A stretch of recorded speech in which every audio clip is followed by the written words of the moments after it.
ம பூச நட்சத்திரம் வந்து சனி மகாதசா தான் இவர்களுக்கு ஆரம்ப தசா. இது வந்து மொத்தம் 19 வருடம். ஸோ இந்த பூச நட்சத்திரம்லாம் பார்த்தீங்கன்னா, அதுவும் சனி வந்து பகை வீட்ல இருந்ததுன்னு வச்சுக்கோங்களேன். சூரியன் வீட்லயோ, சந்திரன் வீட்லயோ, இல்ல கும்பராசியில சனி, சூரியனோட இந்த மாரிலாம் இருக்கும்பொழுது, அந்த பசங்களுக்கு ஆரம்பம் படிப்பு வந்து கொஞ்சம் மந்தத்தன்மை இருக்கும். சனி தசா முடிஞ்சதுக்கப்புறம் அவங்க ரொம்பவுமே நல்லா வந்துருவாங்க லைஃப்ல. இந்த சனி தசா ஆரம்ப தசா அப்படிங்கும்பொழுது, உடல் ஆரோக்கிய குறைபாடுகளும் நெறையா இருக்கும்.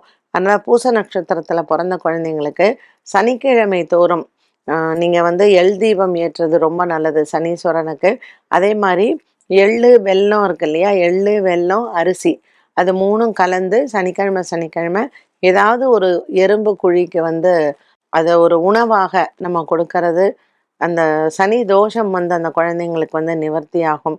ஸோ நரம்பு சம்மந்தப்பட்ட பிரச்சனைகள், இல்ல எலும்பு சம்மந்தப்பட்ட பிரச்சனைகள், ரொம்ப லேட்டா பேசறது இந்த குழந்தைங்க, இந்த மாதிரியான பிரச்சனைகள்லாம் இந்த பூச நட்சத்திர குழந்தைங்களுக்கு இருக்கும். இத நீங்க வந்து குழந்தை பொறந்து 1 வருஷம் கழிச்சு இந்த பரிகாரங்கள்லாம் செய்யும் பொழுது, அந்த சனி தோஷ நிவர்த்தி வந்து குழந்தைங்களுக்கு நன்மையை தரும். இந்த பூச நட்சத்திரக்கார குழந்தைங்களுக்கு அந்த 4 பாதம் இல்லையா? ஸோ இந்த 19 வருட காலம் வந்து பார்த்தீங்கன்னா, இட்ஸ் அ லாங் பீரியட். இந்த குழந்தைங்க காலேஜ் படிக்கிற வரைக்கும் இந்த சனிதசாவினுடைய அந்த தாக்கம் வந்து இருக்கும்.